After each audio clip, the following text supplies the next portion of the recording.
In the next section, let us take a look at possible economic policy trends going forward.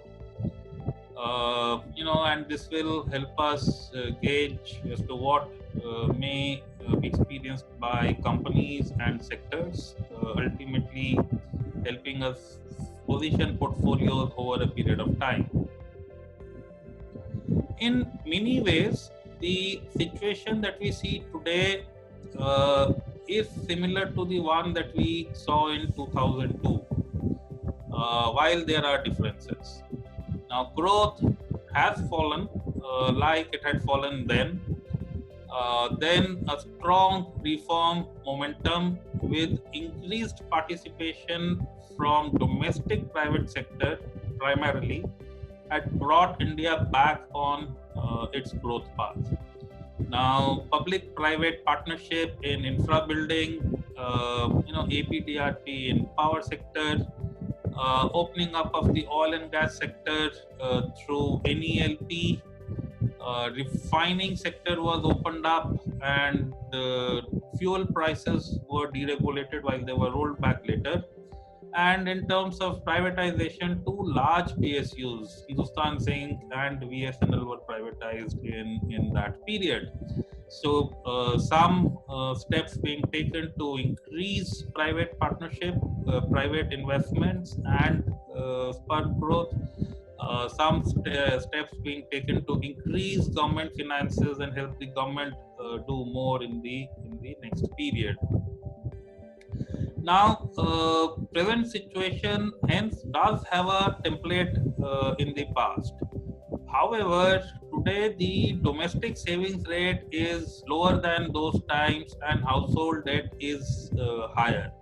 While clearly sustainable, but to have the same delta that domestics delivered in 2002 is probably a tad more difficult, and hence we believe higher foreign participation would be required. The environment is conducive for this. The surge in global liquidity is at record levels, and this money is seeking IRR. Amongst the various regions of the globe, we do believe Indian businesses, India as a geography, does present a very compelling case for large businesses to still have significant IRRs. Government would wish to give itself fiscal room. Now that's the other thought. However, with taxation already very high, scope to increase taxes from current levels is very limited. Now, the same effect of giving itself room to spend more can be achieved by keeping interest rates low.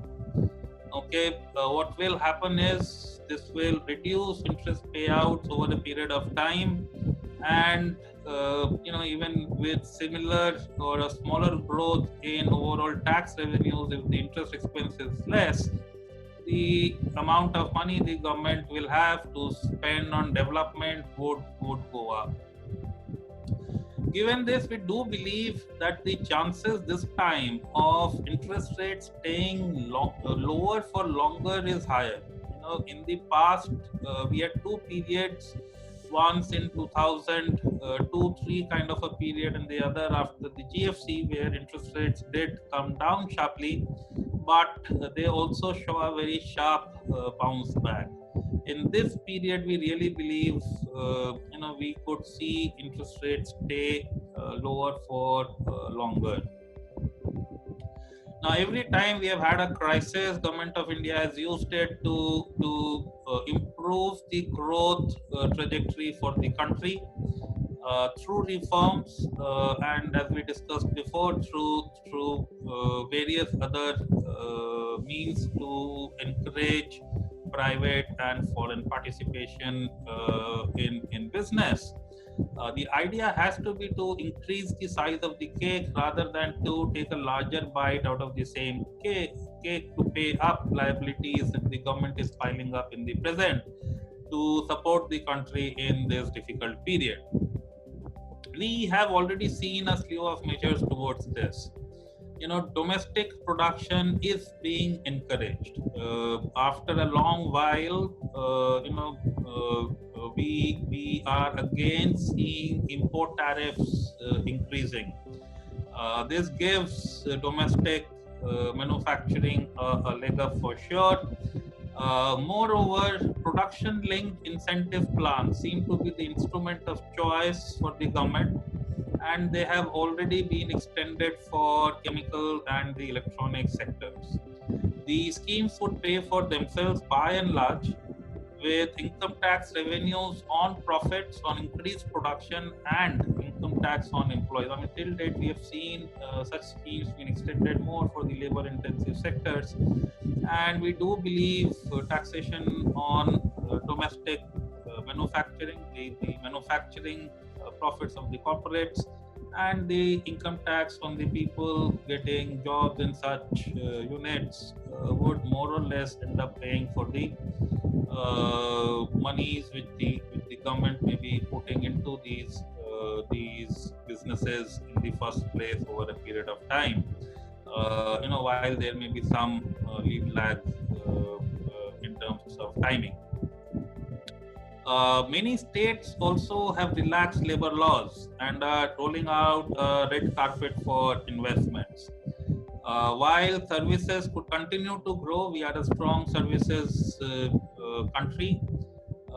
We really believe manufacturing has a chance of being the growth engine over the next few years, and it can see its market share increase from 18% or so that it has been at to probably mid-20s.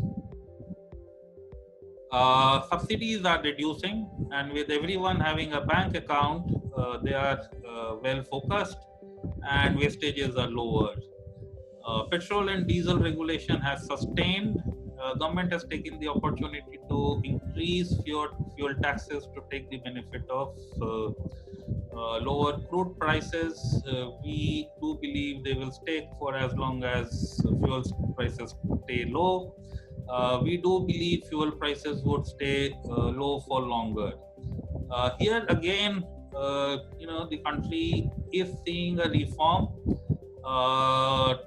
In time, we would be buying more of ethanol and blend it with our petrol and diesel, accounting for more of the fuel from domestic sources. Once again, that would be import substitution story.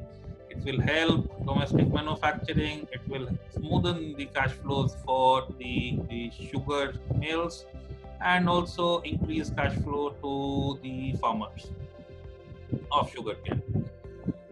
We really believe privatization would re-emerge as a focus area. Already, BPCL and Air India are being put on the block. For Air India, we have seen one round of effort which was not successful. Another round is underway. We do believe smaller PSU banks may be next on the block. Stake in LIC could also be sold over a period of time. While the amount of funds raised in these privatizations can be debated, some of these companies, while they are good, require continued government support, and if the government saves on that amount of money, that itself will give it some amount of fiscal room in the future. Manufactured goods exports could emerge as a viable strategy. Now, this is interesting.